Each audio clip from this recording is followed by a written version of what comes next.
باللہ من الشیطان الرجیم بسم اللہ الرحمن الرحیم قل اعوذ برب الناس ملک الناس الہ الناس، اے نبی کہہ دو کہ میں پناہ مانگتا ہوں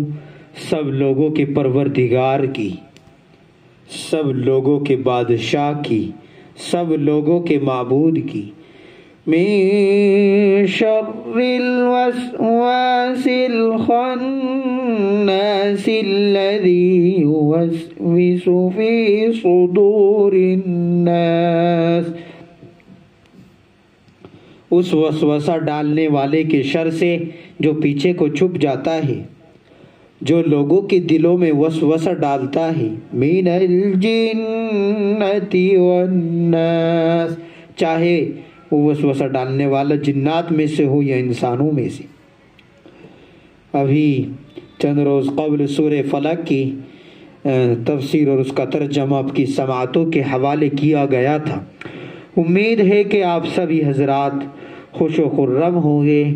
اللہ تبارک و تعالیٰ سبھی سننے والوں کو عافیت سے رکھے، خوش و خرم رکھے، بیماریوں سے، غموں سے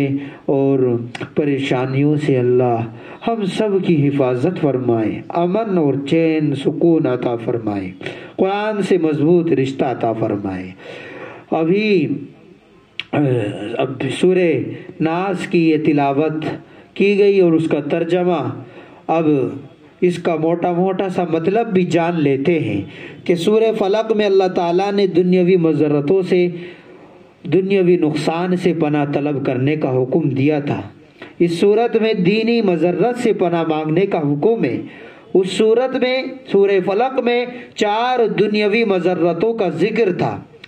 اس میں ایک ہی دینی مضرت کا بیان ہے۔ اس سے اس کی اہمیت واضح ہوتی ہے، اور وہاں اللہ کی ایک صفت رب الفلق، قل اعوذ برب الفلق، اسی کا ذکر تک صرف ایک صفت کا، اور یہاں 3 صفات رب ذوالجلال نے ذکر کی کہ رب الناس، ملک الناس، الہ الناس۔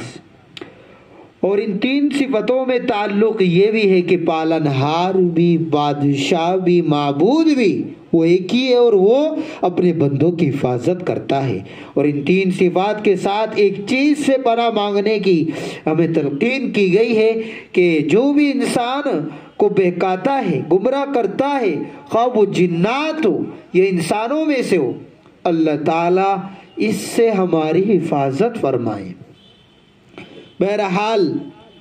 اس صورت میں اللہ تبارک و تعالیٰ نے ہمیں پہلی آیت میں یہ بتایا کہ قل اعوذ برب الناس کے پناہ مانگتا ہوں میں سب لوگوں کے پروردگار کی، یہاں پر ایک صفت رب الناس، قل اعوذ برب الناس، پھر آگے ملک الناس، پھر الہ الناس کے سب لوگوں کے معبود کی، یعنی مطلب یہ ہے کہ اللہ تعالیٰ کی پناہ مانگتا ہوں جو سب لوگوں کا پروردگار ہے، جو مانتے ہیں رب کو اپنا پروردگار، ان کا بھی اللہ تعالیٰ پروردگار ہے، ان کی پرورش کرنے والا ہے، اور جو نہیں مانتے ان کا بھی اللہ پروردگار ہے، چونکہ اللہ ہی ان کی پرورش اور زندگی کے جس رخ پر، جس موڑ پر، جس لمحے پر ان کو ضرورت پڑتی ہے، جس چیز کی بھی ہو، اللہ تعالیٰ وہ چیز ان کو عطا کرتے ہیں۔ تو یہاں کہ صحیح معنی میں سب کا بادشاہ بھی، سب کا معبود بھی،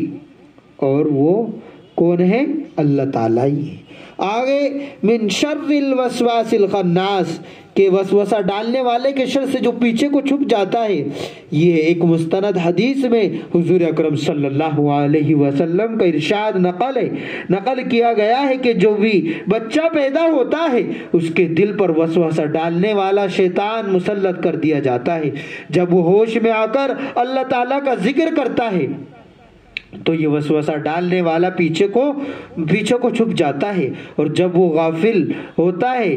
تو دوبارہ آ کر وسوسہ ڈالتا ہے،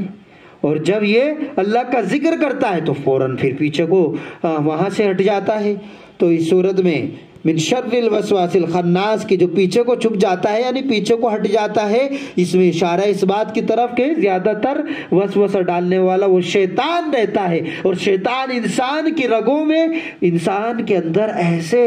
دوڑتا ہے جیسا کہ خون ہماری رگوں میں، رگوں پہ میں دوڑتا رہتا ہے، ایسے ہی شیطان جو ہمیں نظر نہیں آتا لیکن ہمارا دشمن ہے وہ دوڑتا رہتا ہے۔ الذی یوسوس فی صدور الناس من الجنۃ والناس، وہ وسوسہ ڈالنے والے وہ انسان بھی ہو سکتے اور جنات بھی ہو سکتے ہیں۔ قرآن کریم نے سورہ انعام میں یہ بھی بتایا کہ شیطان جنات میں سے بھی ہوتے ہیں اور انسانوں میں سے بھی ہوتے ہیں،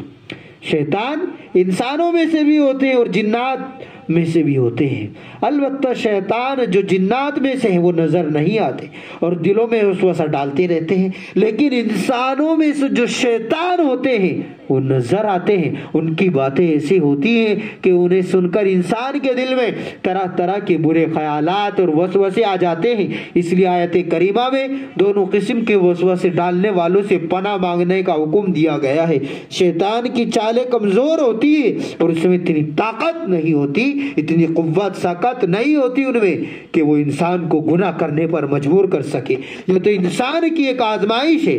کہ وہ انسان کو بہکانے کی کوشش کرتا ہے، لیکن جو بندہ اس کے بہکاوے میں آنے سے انکار کر کے اللہ تعالیٰ کی پناہ مانگ لے، اللہ تعالیٰ کی حفاظت میں آ جائے، شیطان اس کا کچھ بھی نہیں بگاڑ سکتا۔ قرآن کریم کا آغاز سورہ فاتحہ سے ہوا تھا، اور جس میں اللہ تعالیٰ کی حمد و ثنا کے بعد اللہ تعالیٰ ہی سے سیدھے راستے کی ہدایت طلب کی گئی ہے، اور اختتام بھی سورہ ناس پر ہوا ہے جس میں شیطان کے شر سے پناہ مانگنے کی